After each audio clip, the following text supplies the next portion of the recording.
This morning, as we go into week 5, our final week of All In, we've got one more video testimony for you today. It's Tim and Sherry McGill. Check out their story.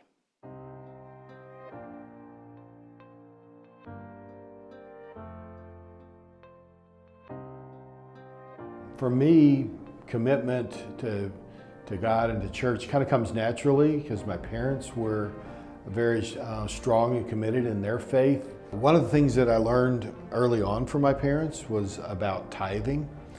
From the very beginning, when I started getting an allowance, they said the Bible says give a tenth back to God, so that's what you should do. So when I got that 50-cent allowance, I put a nickel into the offering envelope. That was just normal for me. There was never any question about it.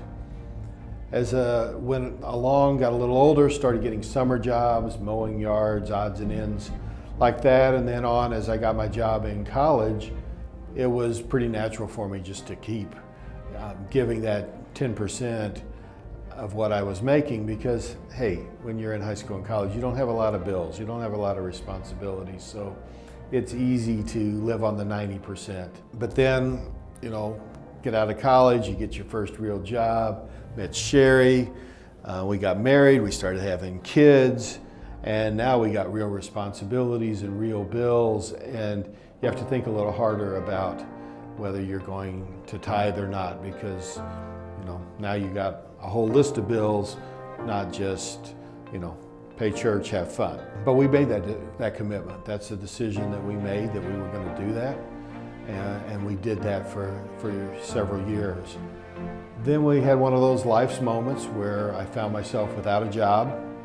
Sherry was working a part-time job, but it was not enough to make ends meet.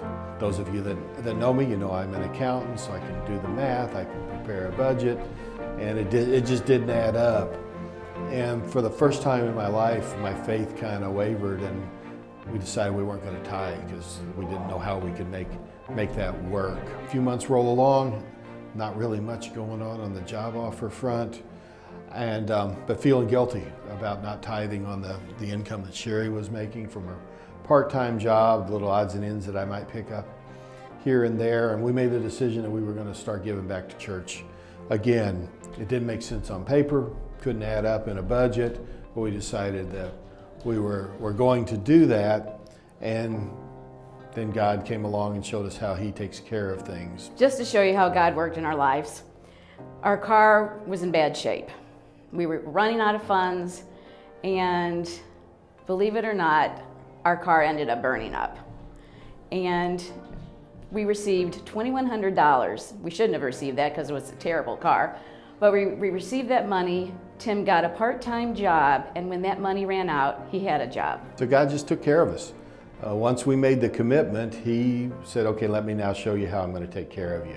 But it took us committing to doing what we knew was right, to being obedient before that happened. Flash forward a couple years, that job kind of came to an end as well. It didn't work out there, so I'm back in the same position, looking for a job.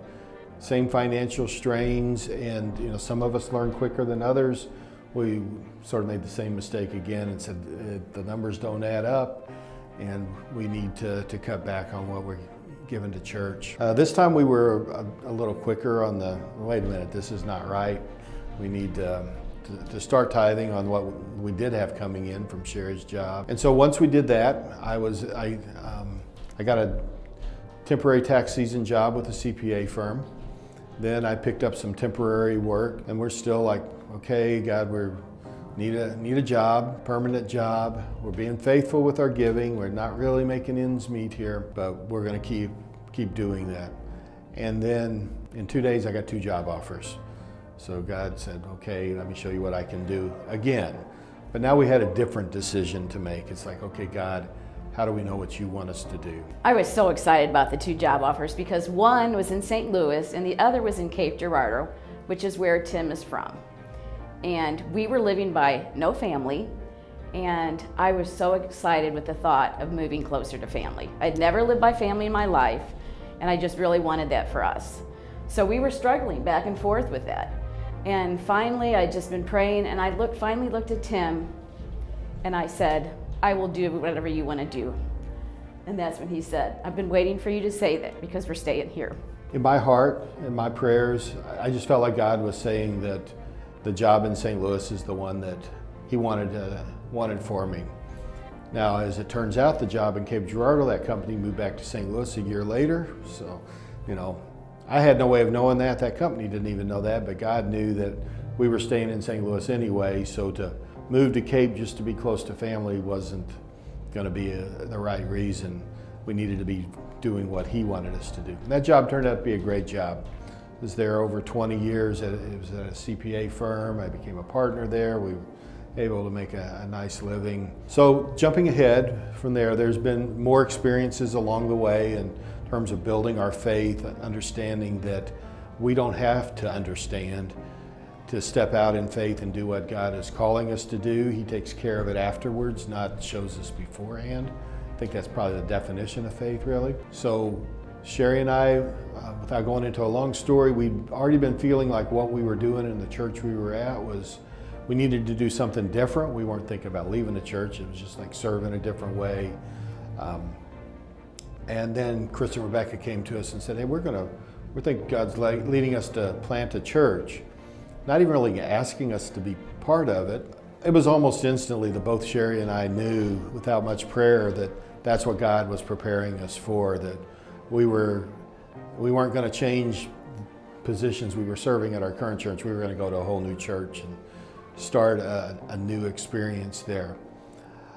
I can tell you that it's been the most rewarding experience of my life over the last few years, watching Connect Church grow, meeting so many of you, getting to know you, seeing how God's making a difference in lives. It's been, I can't really compare anything else that we've been through to that. And now we're at a point where Connect's getting ready to move into a new phase. I think God's calling us all over again to recommit to Connect, to be all in with what Connect's doing. And right now, while we're recording this, we don't know what God wants our part to be in that. We're praying about that. I'm sure He'll show it to us, but what He has told us is, you're going to be uncomfortable with what I want you to do. And for me, being uncomfortable is not where I like to be, but I know from past experience that if I try to be comfortable, if I try to make my own budget balance, God isn't going to be blessing me or blessing us.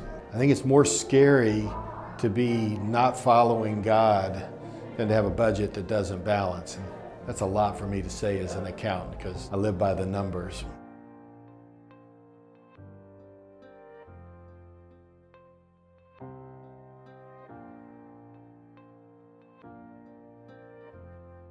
I can't think of any better testimony than to have the opportunity to hear Tim and Sherry share about their story. They said that for some period of their life, they had experienced a time where things were going easy until Tim lost his job. And then all of a sudden, things got difficult. And I think a lot of us can relate to that today.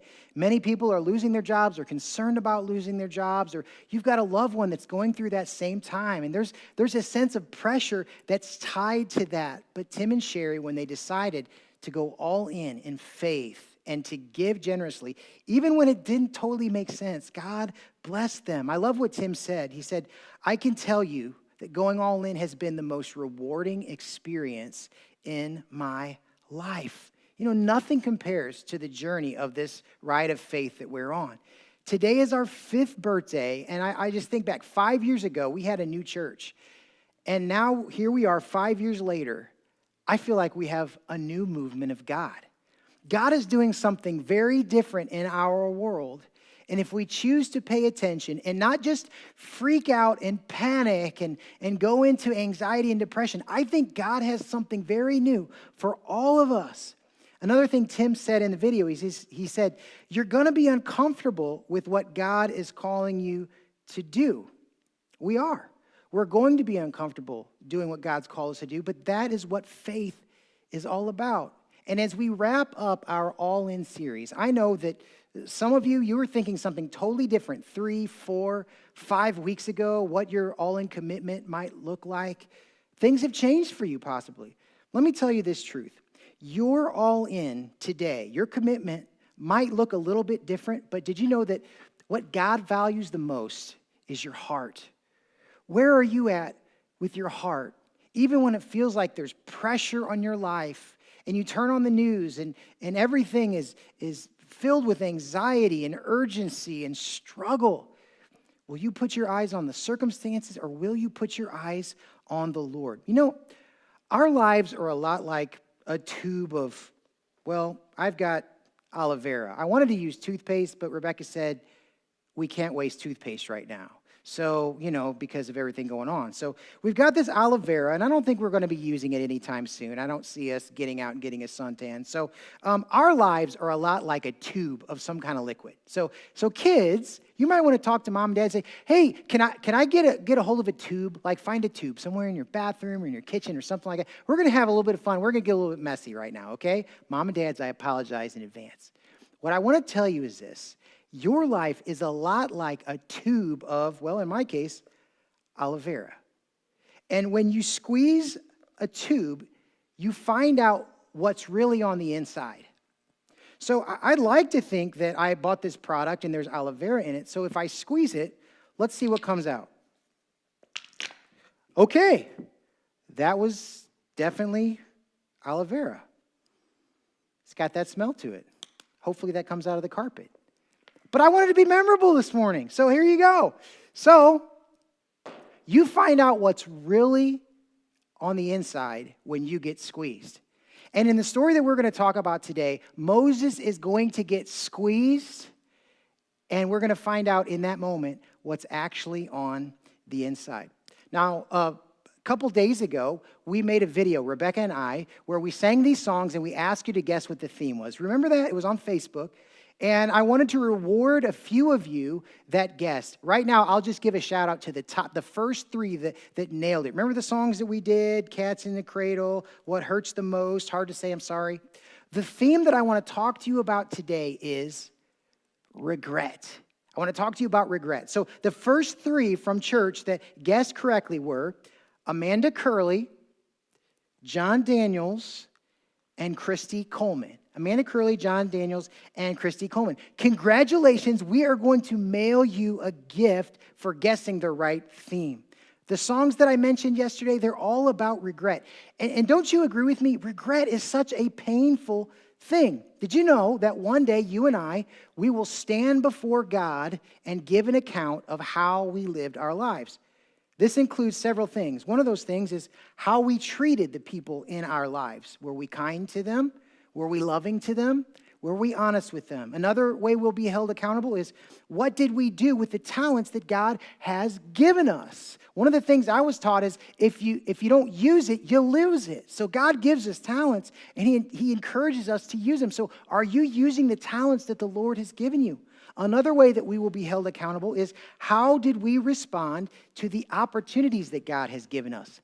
God's opening doors in your life. He's opening windows in your life. Are you walking through them or are you sitting back in fear?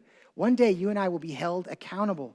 We'll also be held accountable for how we invested the resources that God gave us. One day we'll have to answer, was I stingy? Was I generous? Was I joyful in giving? One day we will give account of those things. And let me tell you, those song lyrics, when we stand in judgment, those aren't going to work. Is it okay? Is it too late now to say I'm sorry or to say in another life I would make you stay so I don't have to be the one that you don't have to be the one that got away, or after all the things we've been through, I will make it up to you, I promise you. At the end of our lives, what's done will be done. We won't be able to fix and take back our regret. So I don't want you to have regret, and that's why I'm giving you this message today. Our big idea is this. God calls us to spend our lives and our resources in a way that will last forever. Let's not look back and regret. Let's spend our lives and our resources in a way that will last forever. Let's open up our Bibles today to Numbers chapter 20, verses 2 through 5. Numbers 20, verses 2 through 5. It says this, "Now there was not water for the congregation." We're talking about the Israelites here. They're thirsty. They have a need, and Moses is still leading them. It says, "And they assembled themselves together against Moses and against Aaron. And the people quarreled with Moses and said, 'Would that we had perished when our brothers perished before the Lord. Why have you brought the assembly of the Lord into the wilderness that we should die here, both we and our cattle? And why have you made us come out of Egypt to bring us to this evil place?'" Now, this is something that happened pretty regularly as Moses was trying to lead these people. In fact, the documented times where the people of Israel actually complain is 14 times. This happens to be the 13th documented complaint where they actually go to Moses and they say, "Moses, I'm mad at you. I'm not happy with you. How could you lead us out here?" After all those times that God delivered them, they still wanted to complain and they still wanted to whine. Remember last week, the rant? When Egypt was coming after them and they were facing the water and they said, Moses, did you just lead us out here just to die?" That's what happens. Remember when we get squeezed? When we get squeezed, what's really on the inside of us is what comes out. The children of Israel are getting squeezed right now, and their response is not what it should be. And Moses knows it. He's furious about it, and he's just tired of the madness. How about you today? Are you tired of the madness?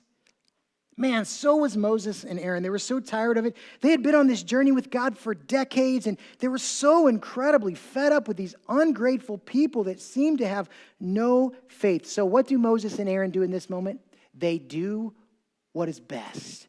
They do what they know to do, and they go to God. Check this out in Numbers 20, verses 6 through 9. It says this, "Then Moses and Aaron went from the place of the assembly to the entrance of the tent of meeting, and they fell on their faces.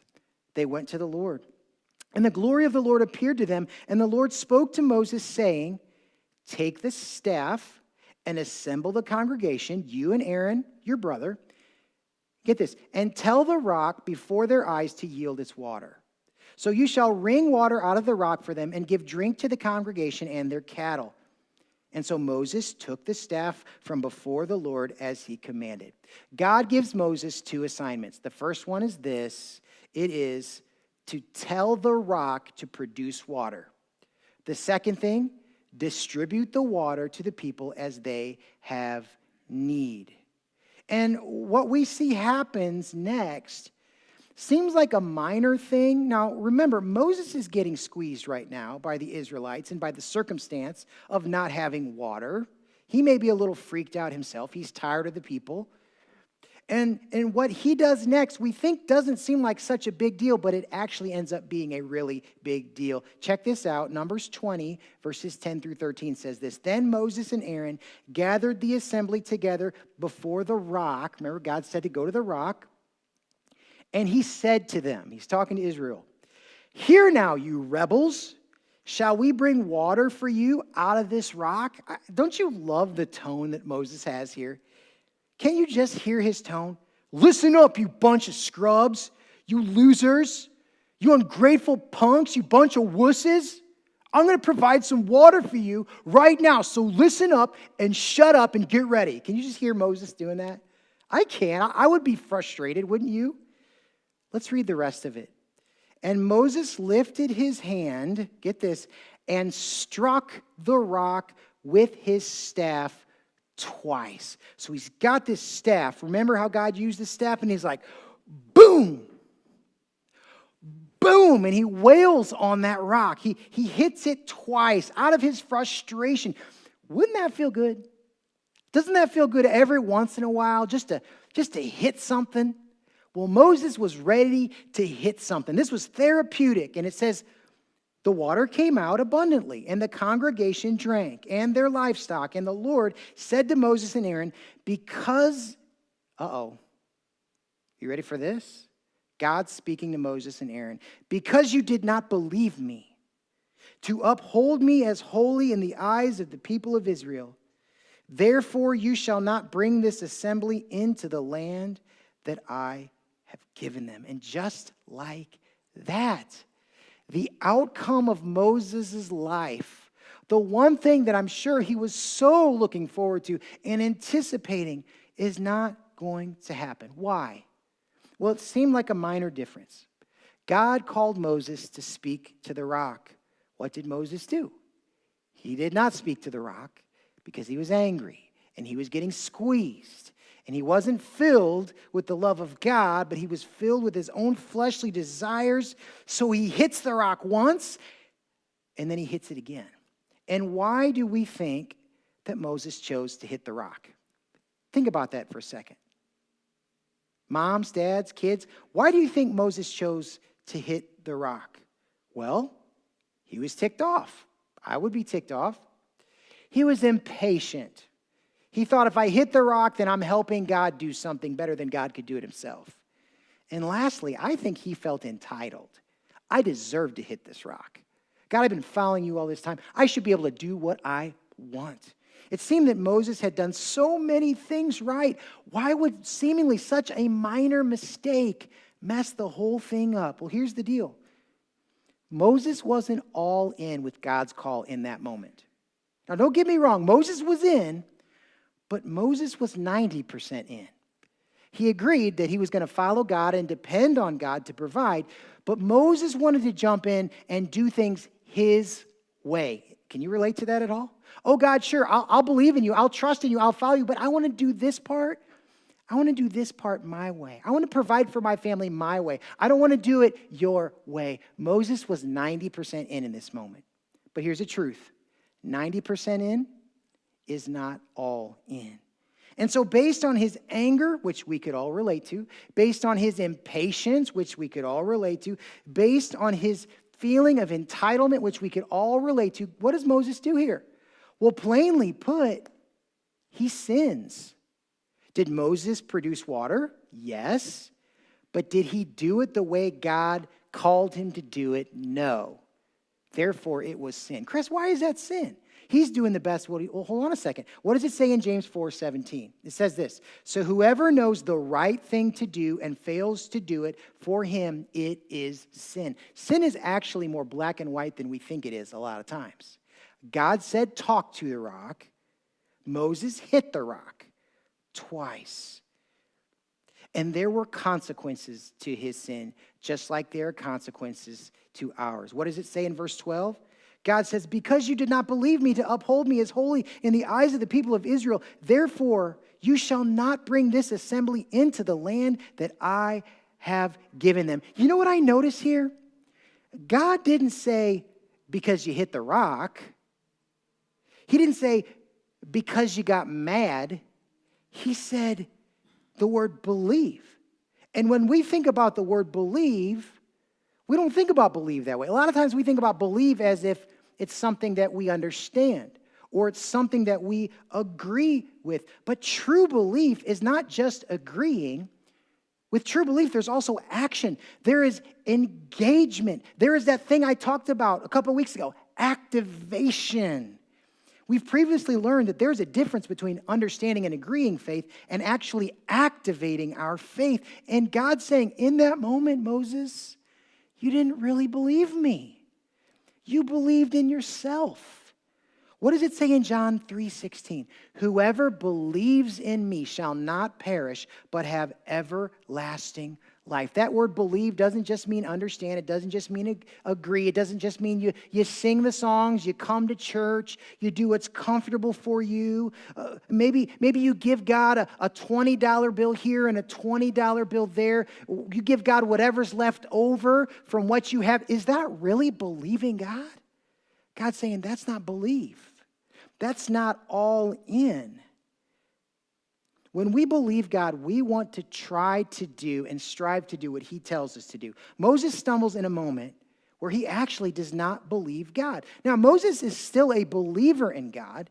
Some of you, every once in a while, you stumble and you're still a believer in God. There's actually a difference between a believer in God in relation to sin and a non-believer in God in relation to sin. See, a true Christian will stumble in unbelief. But a fake Christian, when I say fake, is somebody says, well, I'm a Christian. They'll actually have a lifestyle of unbelief. What's an example? someone that lives in a pattern of recurring sin and you're not trying to fight it or battle it, that's not belief. If you live in a pattern of constant jealousy and gossip, and that's how you live your life, and you're not letting God take hold, that's not true belief in God.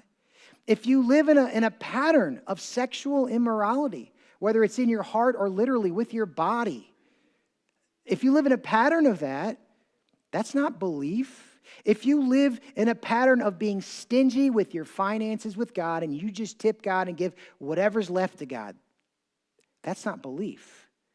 If you live in a pattern of unhealthy habits where God says, no, I want you to live this way, but you insist on living your way, that's not belief. The truth is this: Moses' stumble in unbelief cost him a lot, and it does, doesn't it?